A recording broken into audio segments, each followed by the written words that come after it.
welcome.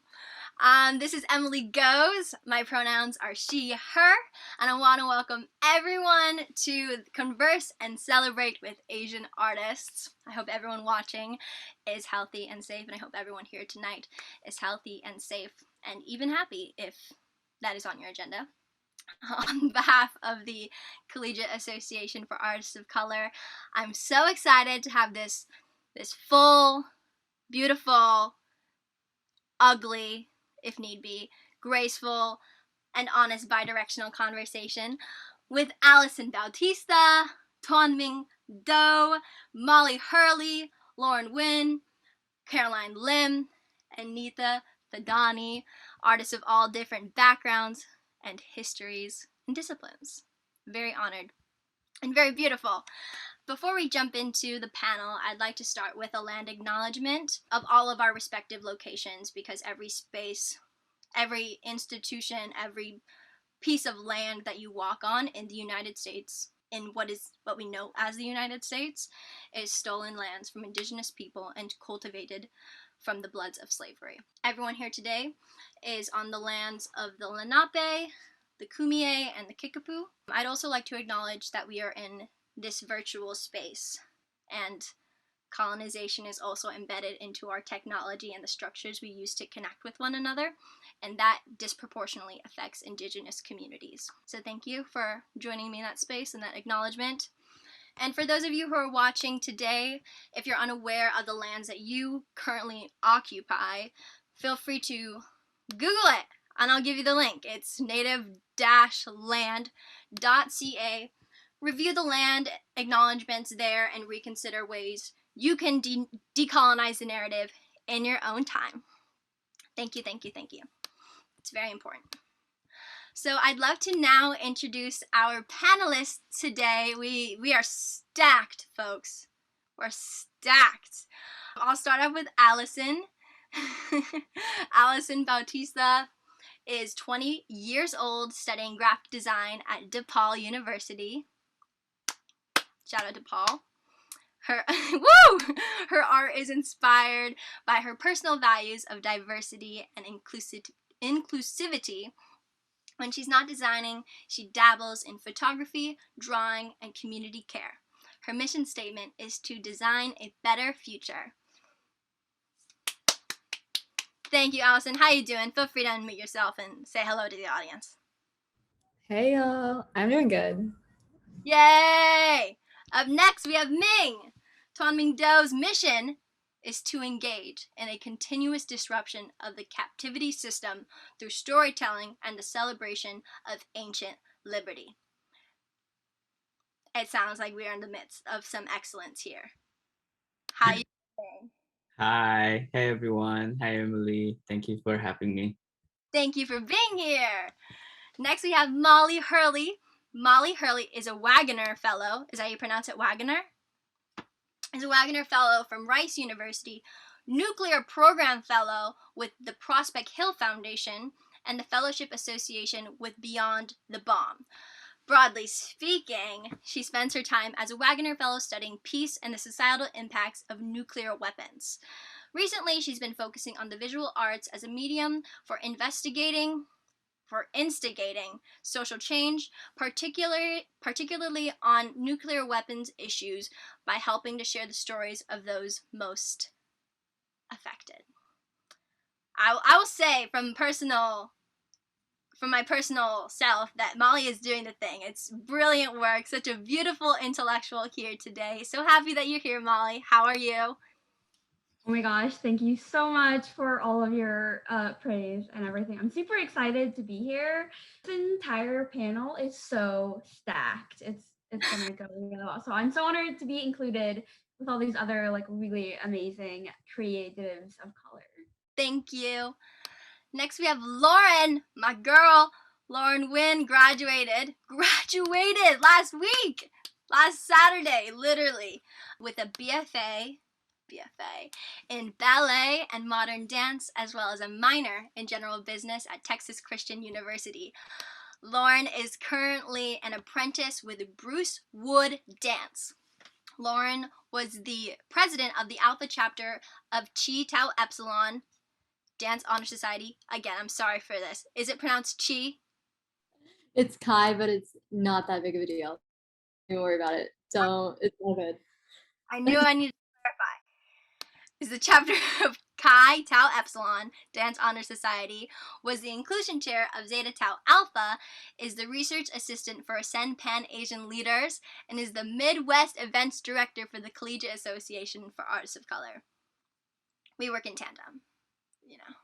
She is the founder of the first and official anti-racist coalition for Kai? Hi. Kai Tabslon. Chi Tau Epsilon, and works for DNA Works, an arts and service organization dedicated to social justice and community building. Again, a star is born, and a star is right here, and I can't pronounce Kai, but I learned words. I'm so excited to be here. Emily, obviously, power duo right here, but this panel, just period. Power panel. So I'm really excited. Neeta's next. Hi, Neeta. Neeta Thadani is a Desi American actor, activist, and artist. They're the head of digital content here at CAC, producing so much, producing a lineup of shows from from the docu-series Artlight to an upcoming animated series. They're in their final semester at NYU Tisch, studying drama, BFA, on the path to BFA. Neeta, I'm so honored and happy that you're here. How you doing? I'm so good. I'm so excited to be here with all these amazing people. Yay, me too. And last but certainly not least, Caroline. Hi, Caroline. Caroline is an NYU Gallatin Master's student with experience in the entertainment, telecommunication, sales, and education industries. With a dual bachelor's degree from Smith College in Music and Economics, she has contributed to several panels, advisory boards, and alumni committees, particularly in the performing arts and education. In addition to questioning the flow of organizational values in modern nonprofit structures, Caroline enjoys finding the best curries and xiaolongbao in NYC, adventuring on city bike, and discovering green spaces. Although I cannot relate to all the brilliance that was in the beginning of that. The end sentence I can thoroughly relate to. Thanks. I think the brilliance is, for me, the brilliance of that whole statement is toward the end anyway, so. But it's really, really great to be here. Thank you so much, Emily, for putting all of this stuff together and helping to organize. It's really nice to meet all of you. I haven't met any of you guys really before this time, and so I'm excited for our conversation and to hear what everyone thinks and what your disciplines are and all of those things. Thanks, Caroline. That was our panel, which I'm very excited to jump into what everyone has to say. This month is Asian American Pacific Islander Heritage Month, which I didn't mention in the beginning, but I think that's obvious. And I've watched a lot of different panels, and I'm sure everyone has a lot of Asian-led panels to celebrate, but I haven't seen any panels with college students as the panelists. So, and while I encourage everyone to consume multi-generational media and work, I'm excited to have those who are currently in or recently graduated from collegiate spaces to be here and chat about their existence and lives and experiences. And another thing I'd like to preface is that, yes, the reason why we're here today is because we're all Asian. And that will be the focus of our time together, our Asianness and how that impacts our field of study, art. But as people who are committed to freedom from many different systems of oppression, we often find ourselves having to just pluck one aspect of ourselves. And I ask you today to not do that. Don't just bring your Asianness present, but all aspects of yourself, as we are alive, changing, and breathing, multifaceted humans. I'm excited to talk about Asian art today, but also why representation in art matters and how that lack of representation that we've been subjected to has, in my opinion, played a role in the rising concern of anti-Asian hate. And I say rising concern instead of just rise of anti-Asian hate the rise is real. That's very real. The rise has been real, but the anti-Asian hate has always existed. But it seems as if the pandemic has primed more folks to put their attention towards it. So my question for you all, anyone, feel free to answer and jump in as you see fit. But how, if at all, has the rising concern of anti-Asian hate impacted your capacity to exist and create in the America of today? I can talk some. I can say that it has impacted me because I sit a lot. I have a lot. Something that I didn't practice in the past was just mindful sitting and mindful walking and mindful breathing. But I now have to practice that as well within my creation, within my work, because it's exhausting. It's as much as you want to continue to produce and produce and produce.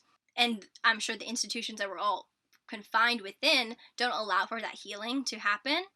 But within all that social justice and social justice work, I found that I just need more space to heal, need more space to breathe. I would also add that, like, I would even suggest that some of the rise and heightened discourse about anti-Asian rhetoric and Asian hate, whatever you want to call it, has, for me at least, actually caused me to find more of these networks in a way that I wouldn't have been able to, or was never interested is the wrong word, but I was never particularly finding a reason to need to find communities in this Asian world or Asian and creative world, and who exactly gets to be called a creative. How do you feel comfortable calling yourself a creative?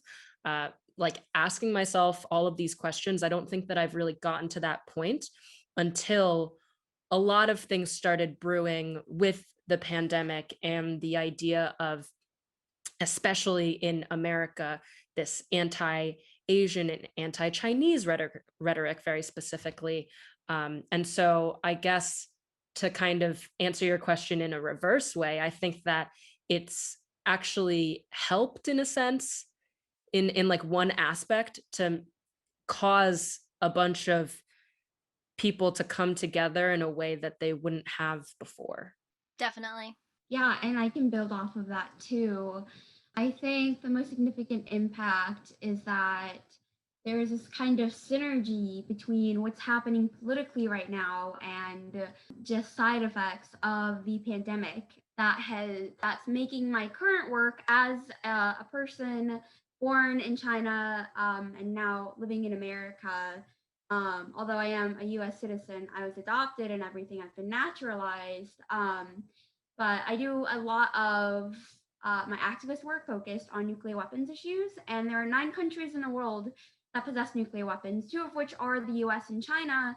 So, you know, this anti-China rhetoric, the Cold War on China that's developing, the pandemic, the rise in anti-Asian hate, everything is making every single action I do, whether it's already politically motivated and working on my activism stuff with nuclear weapons or social justice in general, or just as an individual person just trying to live my life, the urgency has been raised so much.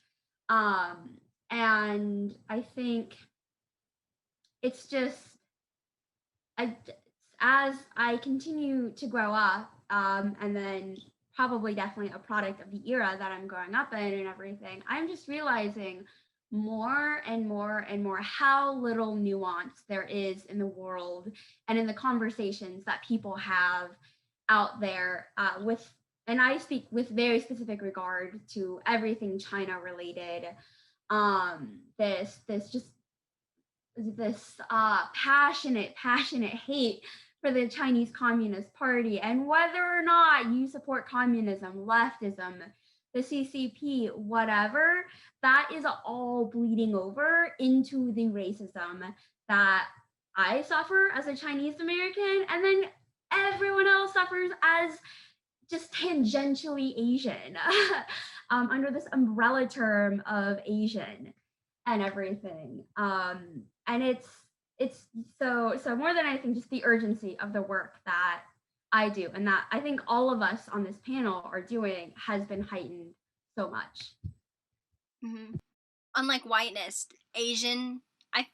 from my personal opinion, Asianness has always been compartmentalized. It's a group together. If the best of the Asian is the best of Asianness is the best, and the worst of the Asianness is the worst. But if you have like a white person who lacks a little bit of humility and grace, or is just generally expresses badness, they're just an individual. It has no reflection on the general, anyone who might identify as white. Yeah, I think as a child of immigrants, I've been taught to stay quiet and be obedient and follow the rules, whatever that may be, follow whiteness more specifically. And I feel like urgency is a really great word. It's really something I've been feeling a lot. I've been feeling urgency in speaking out more. I've been feeling urgency in being honest, not only with myself, but with others. I mean, there have been a lot of people who are reaching out and they're like, oh my goodness, like anti-Asian rhetoric. Well, it's been happening for a while and it's only getting worse. And yeah, this does stink. And I think me would have been like, oh, it's okay. I'm okay. I'm not okay. And that's why this work is so important. And the urgency to keep on talking about this is real. So yeah, that's how I feel. Yeah, what has definitely also been contributing to the rise is the political awakening of a lot of Asian Americans who have historically just not reported crimes or not felt a need to report. Yeah, I found a lot more Asian communities are speaking up now more than ever.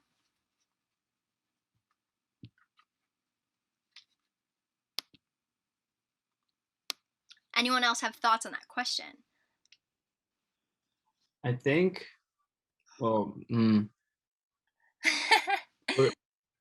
for me as a person who came to this country as an international student, also as a mixed person of Vietnamese heritage, born in a like homogenous white country, it's always like the anti-Asian hate has always been very, like everyone has said, it's like it's not a new thing. But then interesting, I haven't thought about this. I mean, I haven't connected the dot in that way before, but to me, I also think of like,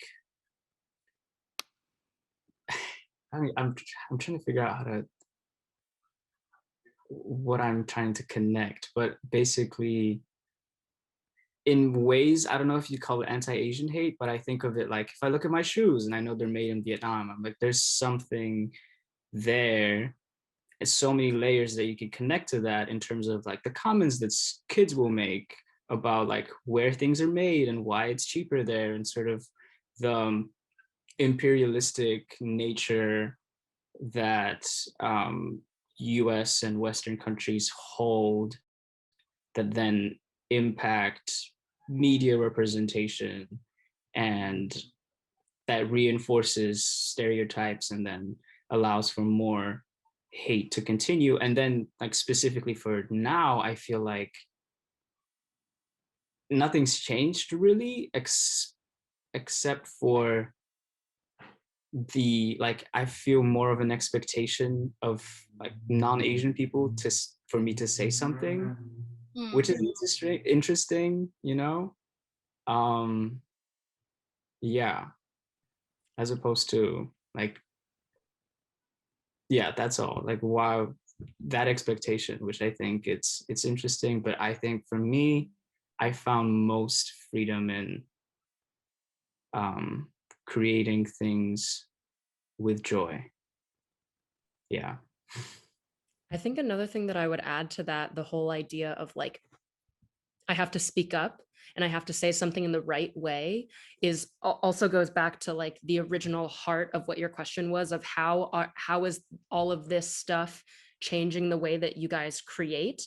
I think that it also is like weirdly creating a lot of popularity pressure on especially people who are trying to create artistic works that are supposed to be for like a vast and mass public, that now you can't just be like, oh, there's anti-Asian hate going around.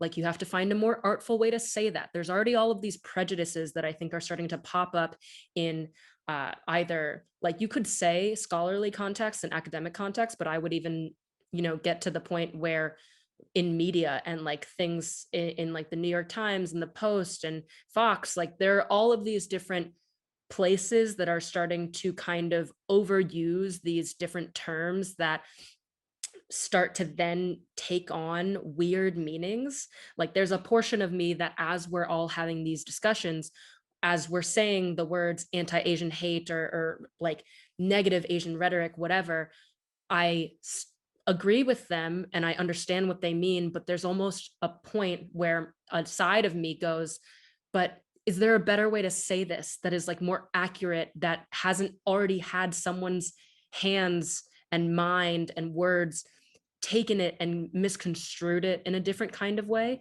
And I think that is just in the news itself, but I also think it's absolutely within the art that we make, because our art has to be unique and credible, but also thought-provoking, but also simple enough for people to enjoy it. Like, there are all of these different complex aspects, and that I don't even necessarily think is a strictly Asian thing, but in this context of talking about racism for particularly Asian Americans or just Asians in general, I think that I've definitely spoken with other creatives that are Asian, and they're kind of coming up with a bit of this as a conflict, and nobody's thinking about it as this is a problem. And I think that it is just kind of the way that words tend to develop also.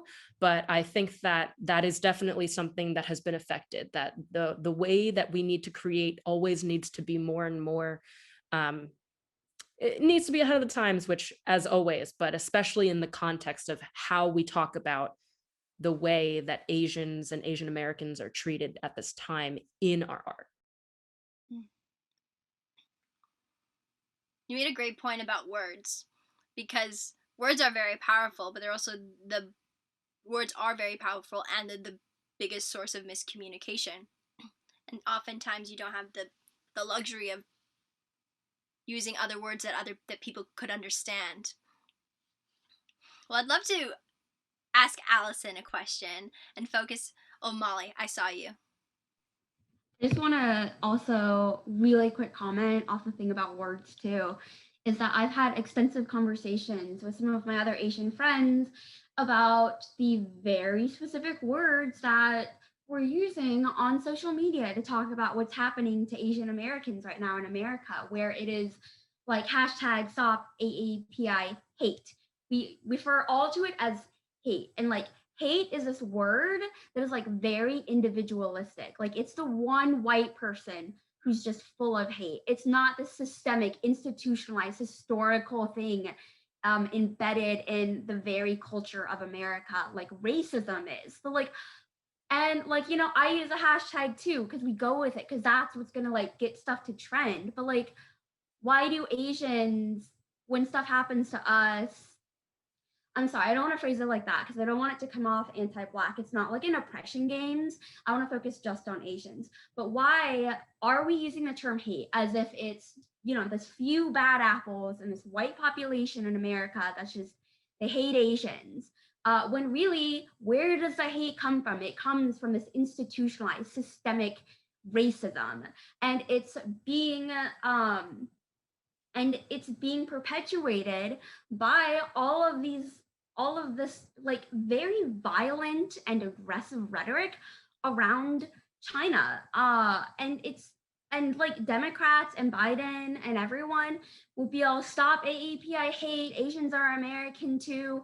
Andrew Yang posts some dumb op-ed about how we as Asians just need to be like hyper American and like wear a, I don't know if I'm allowed to curse, but like wear a fucking American flag around our chest. Like, it's a, like, are you kidding me? Like, that's our solution to politicians? Like, be white, just be more white. But like, our entire history, that is what we have done. That is where the model minority myth comes from. Like, either were white adjacent and we don't count as POC, or we're the perpetual foreigner. And so it turned into a really big rant. All I wanted to point out was like hate versus racism, like there's words, but words are powerful, and the words that are currently being used have a very large significance. I completely agree. Why would anyone have concern for someone who's historically not been concerned after, or not has been addressed with that worth? And the model minority myth, I mean, I'm not one who has ever been impacted by that myth as a brown Asian, you know, but it can be affected with you internally. And I remember the conversation that I had with Allison about how Allison has just recently changed her major to graphic design after not. So I'd love to ask Allison, like, what was that transition for you, and how has that impacted your art? And how do you think other Asian visual artists can move away from that model minority myth to truly pursue something that might not be the path to success, like the lawyer, the doctor, the nurse, but like art, like we're all doing?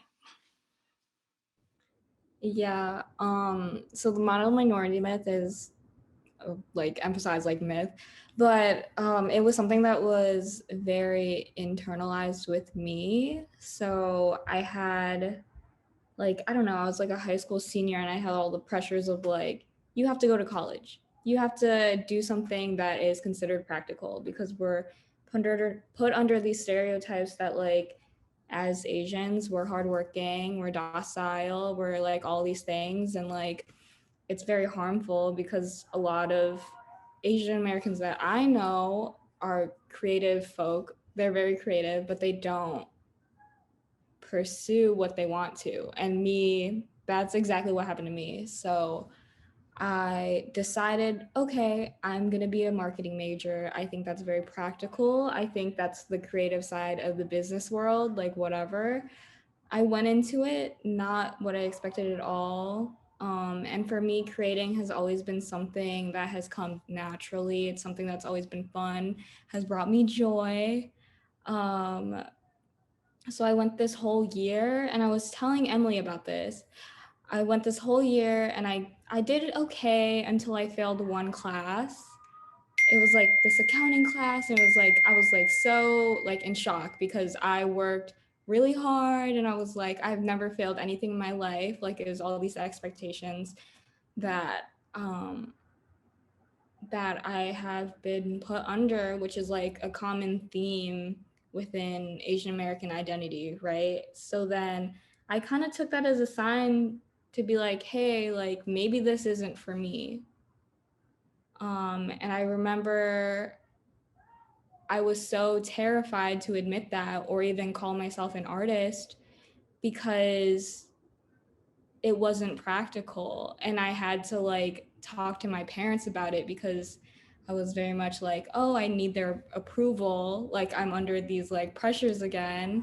And I remember I had talked to my mom and I had this moment with her and I was like sobbing. I was literally crying my eyes out. And I was like, I don't want to do this. I want to be a designer. Like, and I was really surprised because she was very accepting, which I am very like happy about. I'm very like blessed to have that, but I just lost my train of thought. But but yeah, I'm just very lucky. Like I just came a long way and I've learned a lot about why I was so afraid to like admit this. But yeah. Well, how's the art going? What are you creating? How has your existence impacted what you put on that, what you create? Yeah, you know. Well, again, I think I mentioned in my bio that I'm very much into community care, and I feel like that's a part of like my identity because I'm a first gen, and I grew up in a predominantly white area, so I've been doing like a lot of assimilating in my life. So I've been also doing a lot of unlearning to try to come to terms with like my identity. So a lot of my work is around that and is around like me discovering like who I am in this little world. Yeah, I feel that with the recent finding of like, oh yeah, I am Asian, and oh yeah, that is something I am proud of. When you especially are parents, or a child of a parent or parents who have had to assimilate to create a life for us, I feel that responsibility as being the generation below to then latch onto that culture that was lost and erased to exist in this country. And I found myself like nodding when you said I've assimilated a lot. I was like, yeah, yeah, yeah. And just the fact that that is so desensitized that I was like, yeah, you assimilated, is heartbreaking. But having the conversations with other people who had that same experience and are now reclaiming that culture brings that life back into me.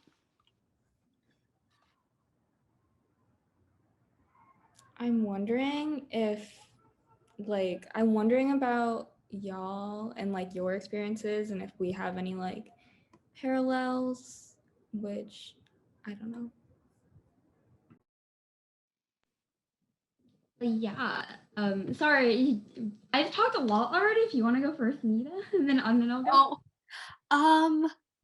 Sure. I didn't speak earlier about, I think, like this growing concern for AAPI hate, because I think that we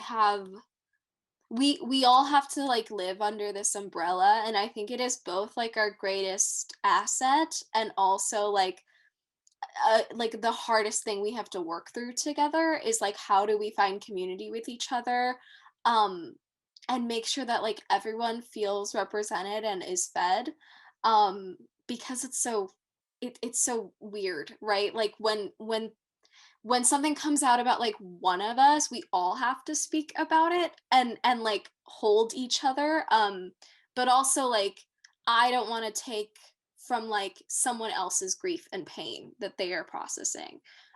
So that I just want to clarify that is why I did not speak earlier about that. I think like I've always understood that like America hates us, since like whatever, since like 9/11. My parents were like, yeah, probably wearing an American flag scarf would have been their answer as well, right? Like that has always been like a thing. And I think that like now people like my parents are like feeling more empowered to speak out, whereas like 10 years ago they would not have.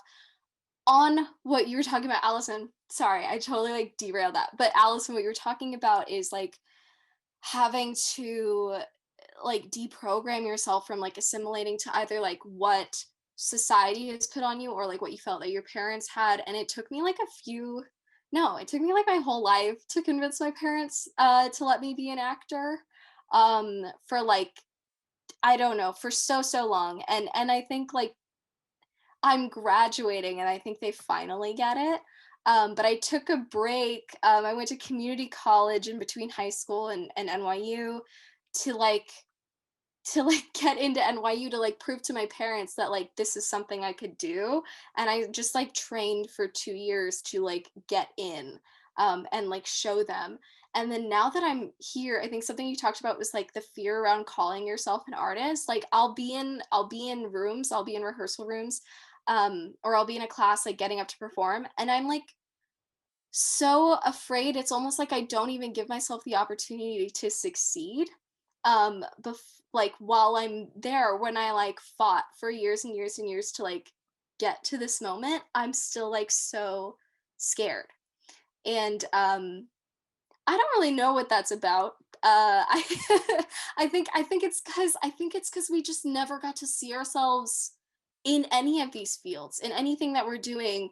And now there's almost this pressure to like represent everything. So now I'm not just like a person trying to be an actor. I'm a Daisy person trying to be an actor so that like other people will see me and then hopefully feel represented by me. But I shouldn't have to have the burden of like representing all like India is a subcontinent. Like, I should not have to like represent a subcontinent. Therefore, I should also not have to represent the entire continent of Asia. Like, that is, and I don't know. I hope other people feel this way, but I feel that all the time of like, I hope that I'm doing this right so that I like hold everybody and everyone feels held by me so that in turn I can feel held by them. I think that like, and also like with these terms that like Americans have learned, I think I wish that corporations never learned AAPI as a term, because now they're just using it. Like, I saw on Disney Plus the other day, like a celebrate AAPI Heritage Month. So they're like showing like clips from like Mulan and then Raya and the Last Dragon, and then like some Indian thing pops up for like a second. Like, again, like we're always like the afterthought, I think, in this umbrella, which is weird, but just the nature of like how it is. And I don't know actually where I'm going with any of this. I just had a bunch of thoughts that like came out all at once. um my like closing thought on this is that I think we all have a lot of similar things that we're dealing with. I think we all are like working up against this like pressure to represent like not only ourselves but also like our entire community, because we're like the first generation to do that, and to do it so boldly and like willingly like go into this moment together. So of course we seek community with each other and like hold on to each other as tightly as we can. um but also as we grapple with this, it's hard not to like shortchange ourselves in the process of that, and where do we find community, and then also where do we use this as like a way to really differentiate ourselves from each other, not just so that we aren't forced to tell stories that like don't represent us, um and shouldn't feel like we have to bear the burden of that representation as well. I think that's my spiel. Neeta, thank you for that generosity. Totally. I would like to again, did I interrupt Molly again? Well, okay. Well, I was going to continue asking, as you were mentioning creating for yourself and representing, creating something that is representative of you. Is that something in your future? Is there a one person show or something happening with you in it? With you, Neeta? I thought you were talking. I was like, wait, are you talking to me or Molly? Yeah, I'm working on a one person show. It will go up in the fall. Um, I think that what it is grappling with is like my relationship to. It started out with like my relationship to whiteness and like dating white people. But now I think like I started writing it 2 years ago, and then so many things changed. Uh, I just have to say, everyone, I know everyone related with that. yeah, no, so it started with that, and then I took a break from writing it because we all got sent home, and like all that stuff happened, and I think that like now it's more about my relationship to myself. I think also it's interesting that I used to relate myself to whiteness and now I don't anymore. I think that's like something that, who did that to us? Like, who told us? Okay, who put us in this umbrella? Who forced us to like put all these labels on ourselves? And then also like who put us in juxtaposition with whiteness to the point where it like has affected my relationship like with my own community. I think I would say that it was probably white people when they were trying to differentiate Black people from Asian people. Yeah. No, I know that was a hypothetical question. We all know the answer to that, but I think that like now, there's a lot of reckoning with like where I fit in my own uh where I fit in my own country. I think like India is so freaking vast. It's so huge. Like yeah, like Emily knows some of our friends that are in CAC who are also Desi. And while we have so many things that we like can agree upon and like like things our parents say that are very similar, there's a lot of like there's a lot of reckoning I think we need to do within our own like sub community within the AAPI community regarding colorism and caste privilege. Like caste privilege is huge. Like the Desis who are like succeeding in the Hollywood industry are, whether they want to admit it or not, like benefiting from caste privilege. I think we're seeing the direct implications of that in the COVID situation in India happening right now. I think my reflection of like AAPI hate that I see of like my part of the community is happening with like how we're treating India right now. It's like this horrible irony that like it is AAPI month and that is what I'm forced to see, and like how many Zoom funerals I've had to attend like this month, right? And so now sorry, so the one person show used to be about like that and like where I am in juxtaposition to like Americanness and whiteness. And I think now it's a lot more about like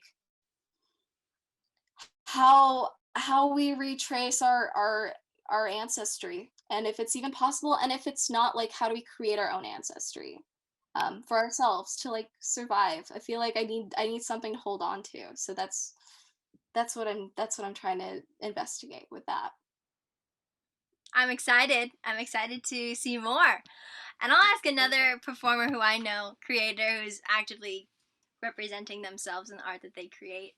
Ming, I know you're popping off in the field of performance and creating and building a production company and all that stuff, which has been a breath of fresh air during this time.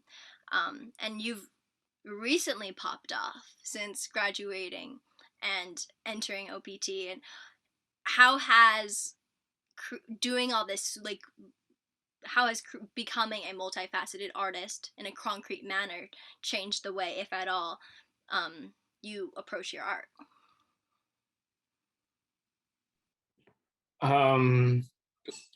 So sorry, the question is the switch, because just for everyone's clarification, Emily and I went to the same through the same training.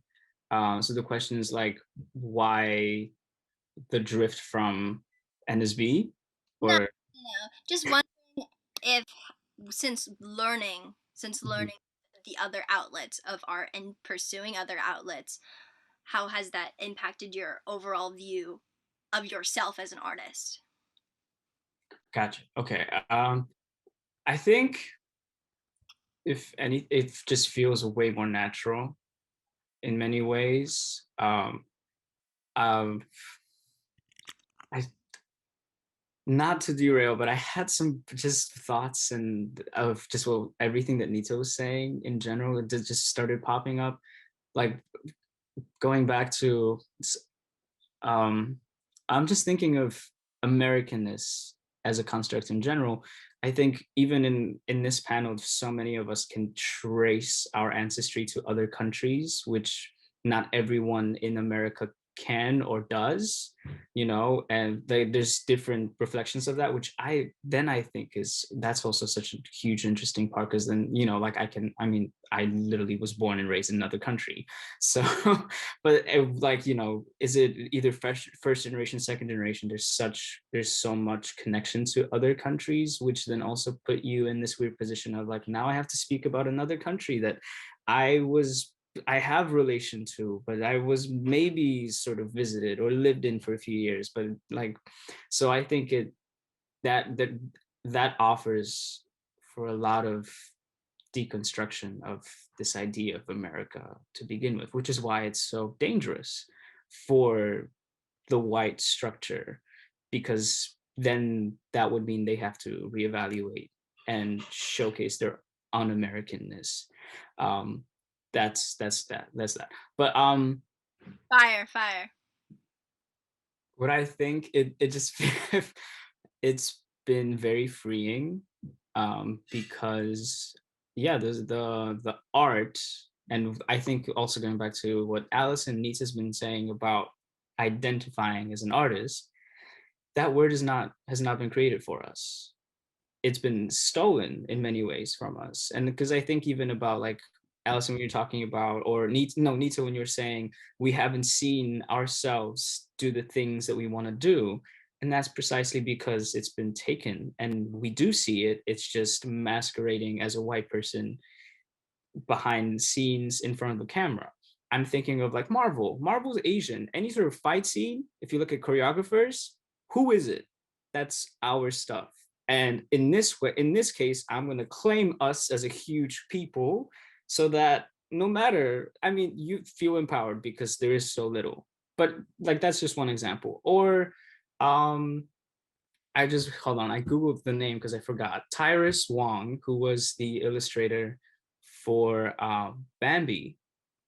And he used the, hold on, let me just, it was inspired by the Song Dynasty art. And then Disney took that and used it for all of Disney films and everything up until, you know, they moved into more of like 3D stuff. So Little Mermaid, anything is Asian.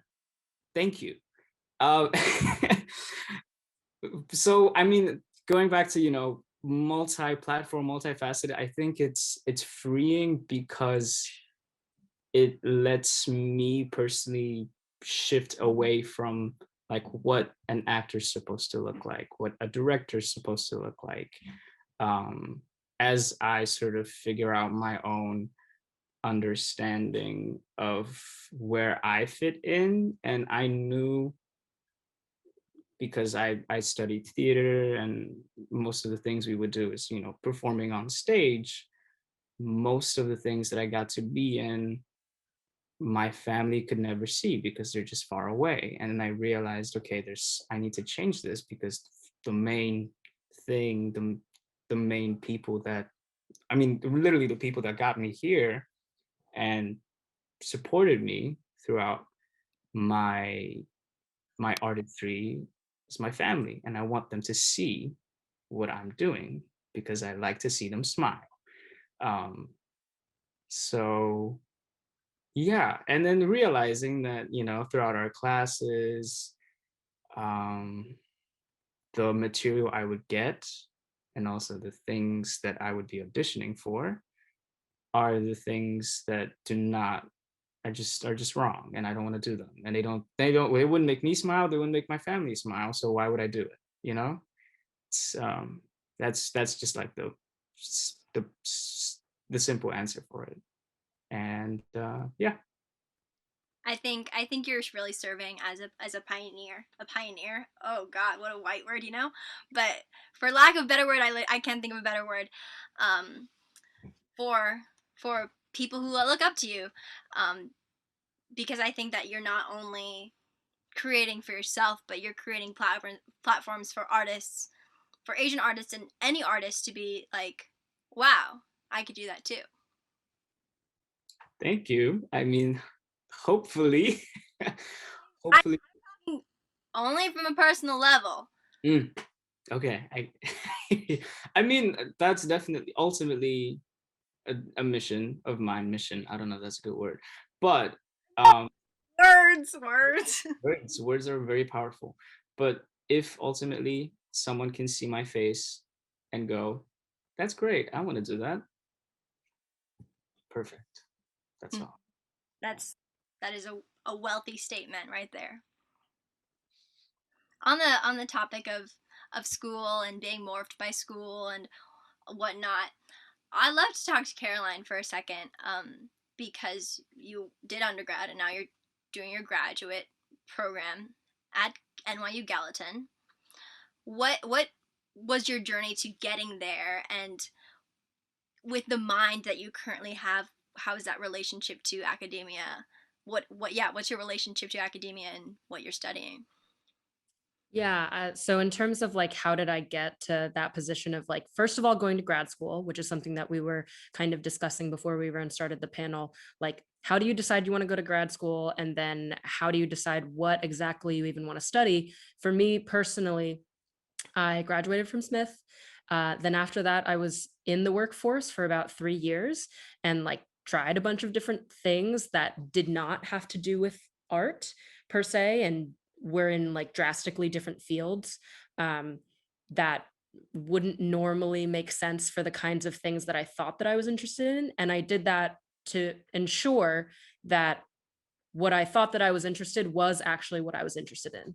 That like spending 2 years of my life and all this effort and time and a lot of money NYU would be worth it. And so now, yeah, I'm here, and Gallatin itself, if like you guys or anybody who's watching has never heard of it before, because I had never heard of it before applying to it, is NYU's School of Interdisciplinary Study.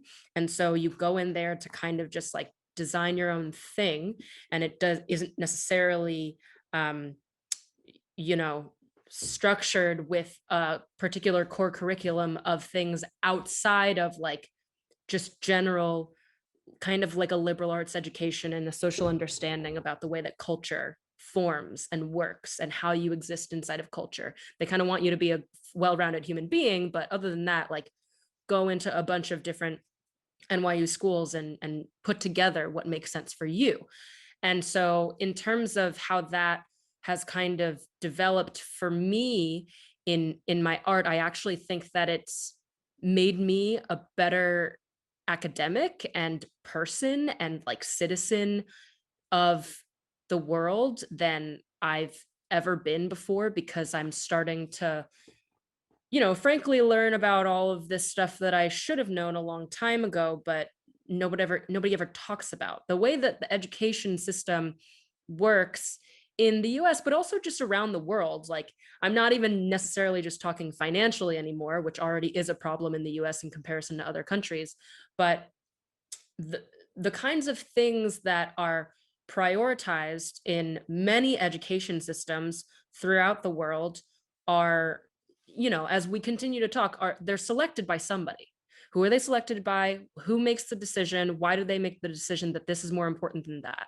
Why is nobody taught how to do their taxes? I just did my taxes this morning, so that's what's on my mind. But like, why is nobody taught how to do their taxes unless you're specifically going into financial accounting? There are really important things that you need to learn how to do and how to understand to be a critical human being and ask critical questions and analyze well. And like, I'm almost disappointed that that we're at this stage now where it takes, at least for me, it took a graduate master's degree to like start thinking in that more critical way about how we're all talking right now. And I mean, like, I am really enjoying the fact that I mean, like, I don't want to like put this weird like age thing, but you're all coming from a position that is in undergrad or just recently graduated from undergrad, and you're already talking about this. And that's what I think that I really love. And I think that Neeta was talking about it well earlier about the fact that I kind of wrote something down, and you didn't very specifically say this, but you said something around this. And I kind of put it together as looking for a new kind of ancestry in this generation of people like ourselves who are either first generation, second, or third generation, and are of this younger cohort that is willing to have this discussion and understand that we are not placed in the ways that we had originally like been brought up to think that we were placed, that we could have only individual identities. And so this whole conversation, I think that Allison said before, the unlearning that a lot of people have been doing, and particularly a lot of people have been doing since the killing of George Floyd. I think that, at least for me, I am wanting to find these communities of people who are saying, how do I even fit into my culture if I'm like an American, but I'm not an American, and I'm not good enough here, there, or in between? And so what do I do? And so like my personal hope has been to find those people and say, let us together make that new ancestry, make that new group of individuals, because we're all, I mean, at least what I've been experiencing, and maybe you guys are experiencing something else. And if so, like, that's awesome. Get me in on that. But, you know, like what I've been searching for are all of those people who are saying, I don't feel like I have a place here or there. And so where does that leave me? And everyone feels kind of alone in that sense.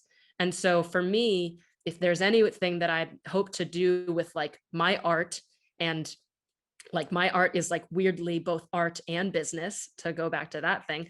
But if there's anything that I hope that I can do in the end in service of the things that I'm studying, is to work in that realm. And maybe it's not specifically with Asians or Asian Americans anyway, but just like people of color, people that aren't necessarily white, and not even just to leave out white people, but more specifically just to like recognize non-white people. I have a question that sort of pops up, Caroline, because the idea of creating new ancestry, I think of it as culture, right? So then I would love to hear if anyone has any sort of ideas for what AAPI culture is. You know, because if we look at like subtle Asian traits, it's boba and fucking Avatar, but like, what is it actually? I would love to hear. I think it depends on which generation you're talking about. Because I think that, like, yeah, AAPI culture for like subtle Asian traits, which is starting to skew more like millennial instead of Gen Z, I think that already, and I mean, like, I'm saying all this stuff and I'm kind of like on the precipice of both of these things. I'm like 26 years old, and so like the cutoff according to Google is like just in between. And so I'm like, what does that even mean? But you know, like, I think that to them, and then to the generation older than them, like, it's different for every single tier. And so I think that this conversation that we're having is like, it can develop in different ways. But if, and I know that I'm speaking a lot, and I really want to hear everyone else's answer to this question, because I really appreciate this question. But like, for me, like, if I can put myself into your cohort, like, I think that this kind of culture is about this critical self-reflection so much, because we're all doing it, even if we're at different education levels, even if we're at different creativity levels, everyone's doing it, but nobody is putting it together because we're afraid and we don't know. It's like new waters that we're trying to tread, and nobody can like have a jurisdiction. And we're also all being educated in these thoughtful ways, and so we're trying to be thoughtful, and so we don't want to like step on other people also, and it's messy no matter what. But so, like, I think for me, like, having some kind of recognition that it is a massive chaotic mess is also okay collectively. That was really good. This is a joke, but what is AAPI culture? I read somewhere that like that culture could be coming home or being home, and then your parents roll up, and then you realizing that you forgot to cook rice, and then you're like, oh man. Or yeah, and continue. The fear. It's like, oh man, and then you have to wait 20 minutes. I will quickly highlight the boba comment as well. Definitely, there's a Facebook group called Subtle Asian Traits where, you know, the intention is for people to post about certain phenomena or experiences that are semi-unique but very common if you grew up in an Asian household. And yet, I think honestly 80-90% of all of this like content that's shared that's supposed to represent what this like shared AAPI culture is all capitalist. It's all based on capitalist consumption, and I think it is just such a perfect and subtle example of capitalist rot that the West does to all of us, and it's spreading, because that is not just like Asians in the West. It's a lot of Asians in the West, but there are people in the group from Singapore, from Japan, like whatever. And all the posts are in English, so these people speak English too, and so they'll post stuff and everything. And so like, don't get me wrong, I am like one of the most cringiest, biggest weebs out there. So I really do appreciate the anime memes that get put on there, but at the same time, like it really, I hesitate with subtle Asian traits because every time I go on the page, it's like 10% anime, 90% capitalist consumption, and I do not stand that 90% personally. And it's sad, actually, I think, that for a lot of us, especially those of us in the West who are so poisoned by capitalism and Western hegemony and white culture, and I put that in quotes because like white culture does not exist. But that's what we've been reduced to. We've been so deprived of a more genuine connection. And I want to say more genuine because like drinking boba, listening to K-pop, consuming Asian media and buying Asian things is not necessarily a bad way to connect with a country, a culture, a heritage. I don't think. I just think that it's a very limited way to do that. And I think it's just very sad that so many of us, like, it is essentially almost our only option for connecting with our parents' roots or something like that. Yeah, Lauren, I feel like if you want to talk, I don't want to like take space or take too much space. I think that like Molly, what you're getting at is this, oh, I forget. Okay. My friends and I were talking, they were in this class, that it was like an Asian American like performance class at NYU. And one of the teachers said that like the experience of being Asian American is like you're mourning both the country that you are in and then also like the country you're from that it's never going to like fully accept you.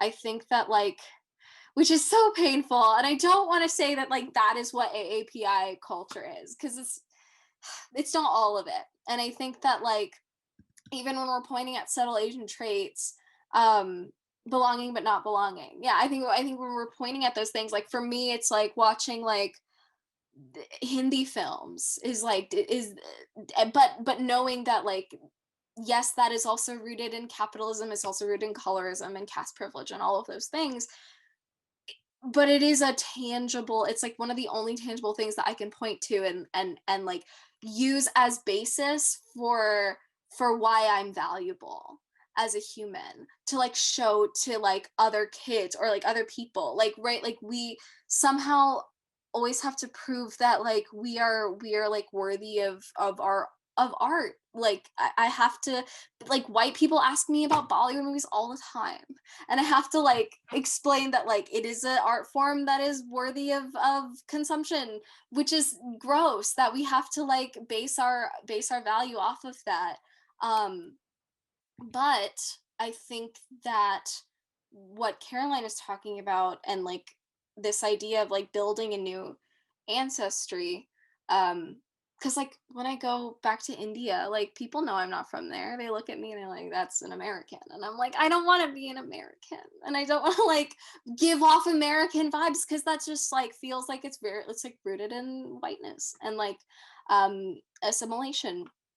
But since we can't go back, and even if I try, I'll learn Hindi and like do whatever that I feel like will make me feel more connected. I think like moving forward, how do we redefine what our culture is outside of these capitalistic things, outside of listening to K-pop and watching Hindi films and drinking boba? What is the greater, like what is the greater part? I don't have an answer to that, and I hope that this generation comes up with an answer instead of like still trying to like commodify our value. But it is hard, I think, like in this space to stop doing that, because it's the only way we have known. We're so new, like a lot of us are first gen or second gen, like our identities are very new in this country. They're not established. So figuring that out, and figuring that out separate from whiteness and Westernness is gonna be really hard. Yeah, we have ABCD, American born confused Daisy, and you guys have wait, what is ABC for you guys? American born Chinese, but like, so then yeah, it's like only Chinese people. Only Chinese. So then like what is it? Right. And then like Daisy is only like one part of like all of South Asia. So it's whatever. It's also a way of like my cousins from India will use that to make me feel bad when like they want, it's just nonsense. But I guess what is our culture separate from all of that? And I think maybe we're afraid to find out what that is, because then we have to like let go of all those other things. I don't know. I don't have answers, just more questions. And that's a beautiful mindset to be in. Molly, you're spitting fire in the chat. Do you want to say these out loud, please? Oh my gosh, I was unmuted too. You probably heard my typing. All I was saying in the chat is that there is such a vast diversity in experiences among all AAPI, because it is such a huge umbrella term. It is essentially kind of a secondary motto, I feel like, for Black people to be like, Black people aren't a monolith. And like, if Black people aren't a monolith, AAPI is not a monolith. It is so many countries under AAPI. It spans continents, because we go into like the Indo-Pacific and everything, and not just like East Asia, which is really the default when we think of AAPI. We just go, oh, Chinese, Korean, Japanese, that's Asia. No, it's not. So there's such a vast diversity in experiences among AAPI, and just even more so among AAPI, and certainly within a single like ethnic or country's demographic of Chinese Americans, where we were just talking about ABC versus ABCD or whatever. American born Chinese, I've heard of ABCD as American born confused Desi. So, but yeah, and so to highlight that is that, there are still lots of first generation immigrants of, for example, Chinese Americans, very young people whose parents maybe were born in China, moved to America, had their kids. One of my best friend from undergrad lived with her grandparents in China until she was 6, and then she was brought to the US and naturalized and everything. Really funny tangent. She very vividly remembers the day when her brain switched from thinking in Mandarin to thinking in English. She was like in like 1st grade or something, and all of a sudden she started thinking in English, and she was like, oh, what happened? But anyways, that's just like a really funny tangent. Anyway, so there's her, and then there's kind of the typical like second gens we think of, the ABCs, the American born Chinese, and then I'm just like this whole other category of like a transracial adoptee, where I was born in China and then adopted at a very young age by a white American family and grew up in like white America in a white American family and everything. And every single one of our experiences just among those 3 subcategories of Chinese Americans, very different. Lots of similarities, but very different. And then I'm not even counting like the mixed Chinese people out there, But my comment specifically was just that, funnily enough for me specifically, just about the only people to ever unquestioningly and very adamantly assert that I am Chinese, period, end of story, like no debate. I am Chinese. I'm not like, there's no, I like the only people who have not gatekeeped me out of like the Chinese community, out of the Asian community, whatever, to even just a little bit, are native Chinese people, which is interesting, I think, because that's not the experience for other transracial adoptees. That's not the experience for other Asian Americans who have interactions with people who are native to their families' countries of origin. and everything. But I'll point out that I think a large part of why I haven't seen this gatekeeping from Native Chinese people is that I learned to speak Mandarin. I grew up with a white family. No one speaks Mandarin. And so I had to learn it myself. I grew up in the middle of nowhere, white America. I did not spend any amount of my childhood learning or speaking. I did not start learning Chinese until I left for college. So, kind of late in life, but I am like decently proficient to the point that I can hold conversations and people will tell me, oh yeah, you're like totally Chinese and stuff. And so, but I think that it raises a really important point that kind of also tying us all the way back to subtle Asian traits and AAPI culture and like what it means to be a part of AAPI community culture, blah, blah, blah, is this really, really sad kind of assumed requirement to like speak the native language or you're not authentically whatever it is you are. And I completely disagree with that. The ability to learn a foreign language is a massive privilege. And so, but it really, really, really, really does, I think, exponentially make the job easier to sort of prove yourself, I guess, as an authentic Chinese person.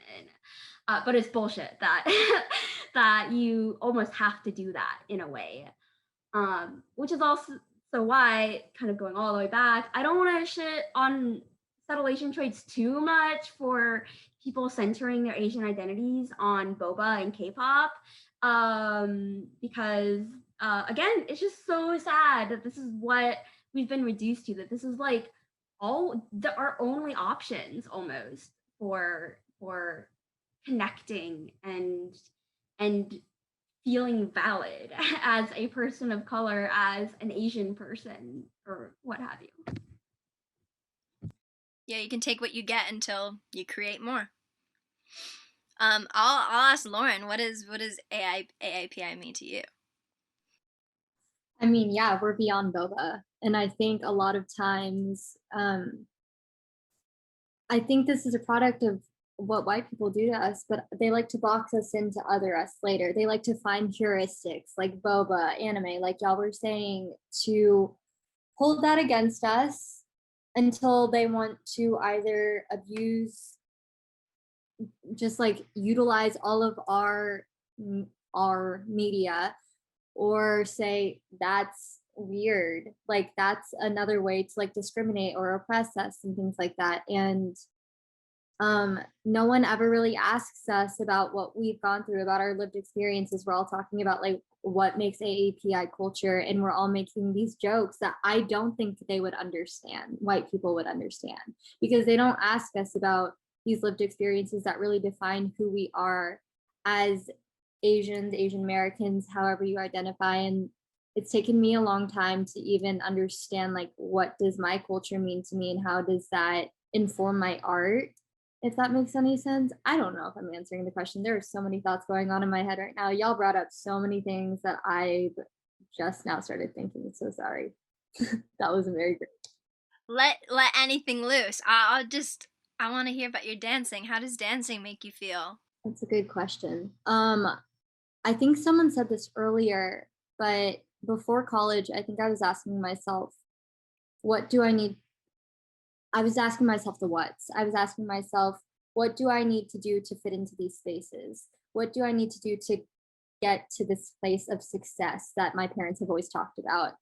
And I think while in college, I've been able to critically analyze the whys and asking more of, why do I dance? Why is my identity important to my art? And dancing doesn't just make me feel one way. Asking myself, I think it's more important to ask myself, why does dancing make me feel? And why is that important for me to be feeling? Because I think, again, as part of a product of assimilation, I've suppressed all of these emotions, and I've basically as a product of capitalism too, like just keep your emotions inside and keep doing the work until you find success, whatever success may mean in a capitalist society. And now I'm realizing that like I need to be feeling, because I need to be acknowledging the trauma that exists in my body. All of us carry trauma within our bodies, generational trauma, the trauma that our ancestors have endured. And dancing is a really great opportunity to transform that trauma that lies within and upon my body.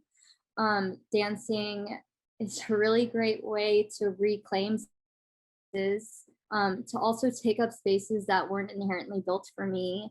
It's dancing is just like a really great opportunity to feel.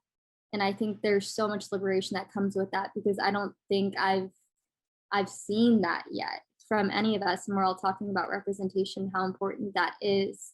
And I don't think I've seen an Asian ballet dancer specifically talk about how important it is to use our bodies in these white spaces. Like point shoes were made for white people, tutus were made for white people, you know, like what does it mean when I'm putting these things on my body, and what can I do with that? And yeah, everything is just an opportunity in art. And I think that's what makes me feel everything.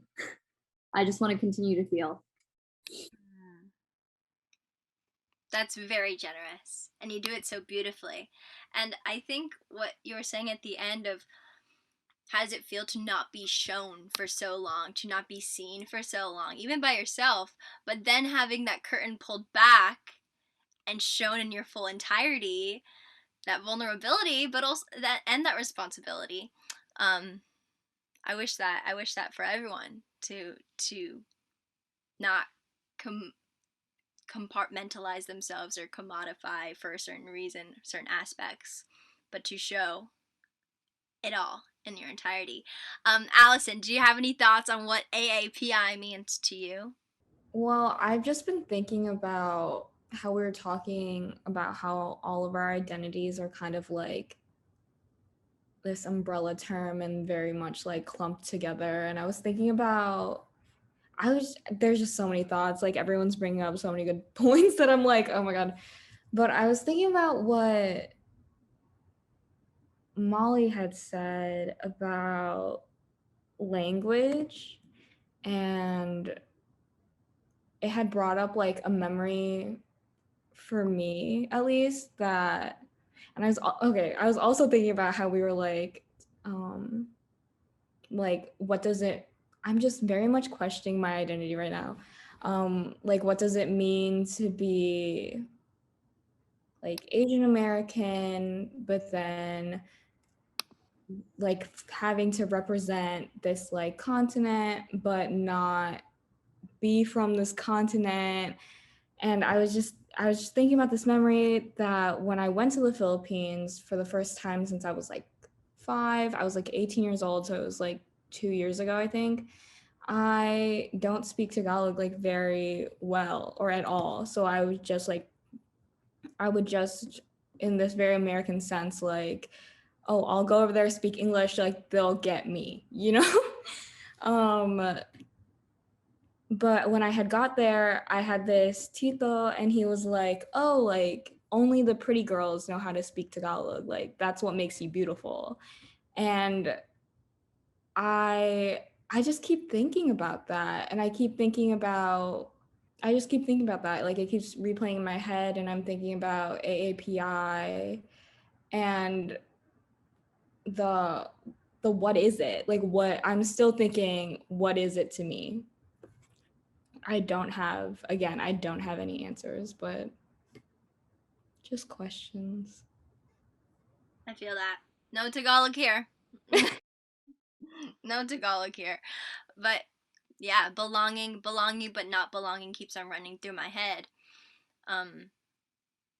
In both senses, in America and also where the countries where our ancestors come from.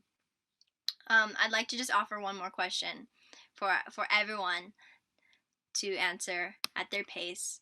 But what would you all like? What are you hoping for yourself going forward? if they're that could be politically, that could be socially, that could be personally, spiritually, physically, within your careers. Just what are your hopes culturally? Not sorry. What are your hopes culturally was added to that general list options? I think for me, continued introspection, continuous and like exhaustive critical thought and analysis in everything that I do and everything that I consume. And then like, what do I hope to build? Like going back to what I was saying earlier of like, I do hope to build communities that are of, you know, especially Asians and Asian Americans in this kind of like liminal generational space where you don't necessarily feel like you have a place, and like that conversation continues, and like I'm hoping that one day I can like find a culture in that openness, and that like I find more of that cohort, because also I think for me, it's been the kind of, and I'm not sure, I'd be curious to know for all of you all. I like definitely very much like Molly was saying earlier that I grew up in a very white dominant area in a lot of different sections of my life, and especially then in the education system where most higher education institutions are predominantly white. And so I haven't had a lot of Asian friends either. And that's actually been a goal of mine recently, to try and like make more Asian friends. And like, here we are using this like very broad term again, Asian, like who is it? What are we? But just finding more people like that to like add to that idea of critical thought and enjoying other people's time that live in these different experiences and cultures. Sorry, I was very distracted following everyone on Twitter and Instagram. I didn't even hear the prompt. I don't know what the question is. I was just saying. Say it. Say it. I said, what are your hopes, just on a personal level? What are your hopes and dreams, I guess, is the word that comes next in that sentence. But yeah, what do you, what, I keep on saying the same thing. What do you hope? Well, I hope along the way that I get to meet more cool people like y'all. I also hope that I do a lot more unlearning and learning, and I hope that even though there's not really an answer of like what AAPI is or like what my identity should be, I hope that one day I'll be fully content with that. I don't know. I just hope to be more in community with everyone. I think more than anything, I just want solidarity, and not like this like empty performative solidarity that we see from like the neo-lib Democrats and everything, but like genuine solidarity among all Asians, among all people of color, not just in America, but around the world too. Like, look at what's happening between like the US and China. Look at what's happening in India, in Pakistan, in Palestine right now. Look at this very moment and everything. And like, I don't know if you guys, I mean, a lot of us are in the UK. I'm sure we are all keeping up with Andrew Yang and his like dumbass takes. I am sorry if you're a part of the Yang gang, but like, anyways, I have so many words for Andrew Yang. Anyways, I want solidarity. I want East Asians to recognize South and Southeast Asians as Asians. I want the world to recognize South and Southeast Asians as Asians, white people included in everything. I want everyone who is not white recognized as a genuine person of color who suffers under the white oppressive regime to varying degrees. Like, it is not an oppression Olympics. I don't want to see people trying to advocate for the experiences of AAPI in an anti-Black way.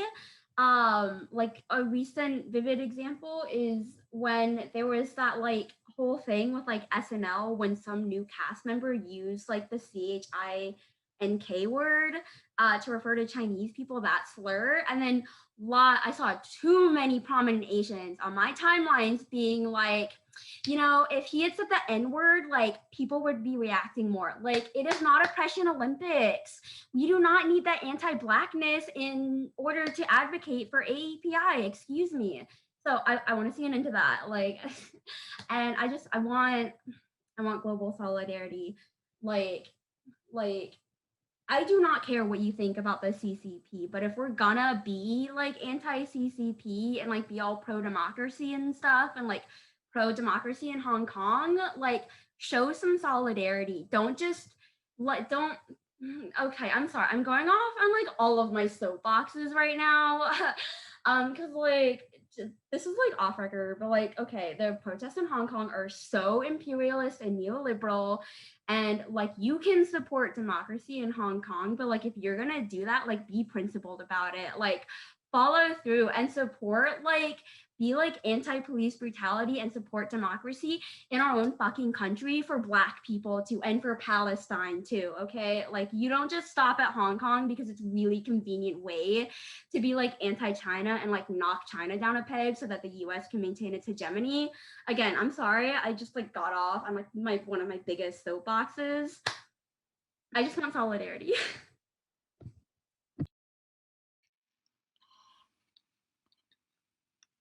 Molly, you make me laugh in a Um, very like thought-provoking way. Like it's such beautiful words you're saying, and yeah, solidarity. I've been thinking a lot about solidarity, but what does solidarity even mean? It's going to be defined by many different things. And also, how do you stand in solidarity while considering that colorism is very real? I think something I want for myself, like in this immediate next few months, I mean, I want all of these wonderful things we're all talking about. I think we're all grappling with a lot and we're holding a lot. And I really want to like give myself the grace and time and patience to have all those like very introspective, like painful, exhaustive like thoughts, and then also, you know, be able to like let it go for like a minute. I think we put so much on ourselves because we are a part of this generation that's coming up with like what does it all mean for us to move forward in solidarity, and how do we all do this, and I don't want that to like burden us so much that it's so hard to like function as a person in society and like try to do like good things for ourselves. I think like in CAC something we talk a lot about is like self-preservation, because that's the biggest part of activism, is that sometimes you have to move at a very gentle pace because you have to be healthy enough mentally and physically in order to continue these causes forward. So something I want for myself is all of that so that I can continue doing this work. I think tonight was really healing for me, and I want to continue to find ways to come together and heal as a community, but also, again, for myself, I think I would like to find healing within my own identity. I think I've internalized a lot of racism. I have a lot of unlearning to do. And that's something that I don't think, I don't know where I'm going with this thought. I just think healing is really important. I think acknowledging my trauma is really integral to my art. And I think that's something that we all need to be talking about more is our traumas and how do we move with and beyond. That's something I hope for all of us too. Ming, what do you hope for yourself? Yes to everything that was already mentioned. Thank you so much for sharing. I think, well, one thing that came to my mind is what I think a lot of us have mentioned is the separation and longing for community, and the self-preservation that I'm continuously learning to respect of the efforts and energy of the people that came before us, that they did for us to be where we are and succeed. Just I'm thinking of the fact that so much of AAPI is spread out into other communities, very often white communities, to succeed. That's a self-preservation of family caretakers trying to give us the best what they see as the best. So I think, yeah, more of community, having our names heard, pronounced right, said with a smile. What else? More of our faces. I think, yeah, more of our faces. Not, there's, yeah, I'm thinking of colorism, especially like when we talk about like K-pop and everything. That's just, it hurts. Like color contacts, that should be done unless you're like creating a persona. Please have fun, but like not like every day in the morning. That doesn't feel healthy. But I'm only saying this because I've done that at some point in my life. I have to. I did it. And it's like, oh, I'm cool. I have blue eyes. We know it. We know it. But so yeah, all of those things, and letting our hair down. That's basically it. Yeah. All that beautiful textured hair, Asian hair. Am I right? Am I right? Oh man, any final remarks? Anything else that came up that you would like to say? I know that we have a million more things to unpack, but we can't go on forever, folks, this evening. It's time for bed. Well, thank you. Thank you so much for this generous evening. Thank you to all of our panelists today, Caroline, Neeta, Lauren, Molly, Ming, and Allison. I'm Emily. Thank you again to our panelists, and thank you to our parents. Thank you to our ancestors. I wish everyone watching and involved here today for a restful rest of your evening full of breath and healing and justice.